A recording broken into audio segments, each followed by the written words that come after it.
সেদিন গিয়েছিলাম পিচকুর বার্থডে পার্টিতে। গিয়ে দেখি বেলুন দিয়ে এখানে খুব সুন্দর করে ডেকোরেশন করা হয়েছে, আর এখানে বার্থডে বয়ও রেডি।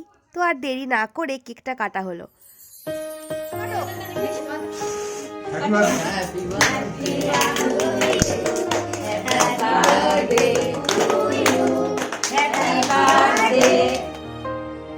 তারপর সবাই কেক খেলাম, সবার সঙ্গে ফটো ক্লিক করা হলো। আর এই করতে করতে দুপুরে লাঞ্চের টাইমও হয়ে গেল। রান্নাঘরে গিয়ে দেখি বেগুনি ভাজা হচ্ছিল, আর এখানে সেই সঙ্গে গরম গরম বেগুনি খাওয়াও হচ্ছিল। তো চলো আজকে দুপুরে কি কি ছিল শেয়ার করি। রান্না বান্না কেমন হয়েছে? ঝাল লাগছে না তো? তো আজকের লাঞ্চ মেনু হলো বেগুনি, ফ্রাইড রাইস, মটর পনির, ভাত, ডাল, আলু ভাজা, মিক্সড ভেজ, চিকেন কষা, চাটনি, পাঁপড় আর মিষ্টি। তো লাঞ্চ করে সবাই বসেছি গিফট আনবক্সিং করতে। তো গিফট আনবক্সিংয়ের পার্টটা আমি নেক্সট শর্টসে তোমাদের সাথে শেয়ার করব। আজকের মতো বাই।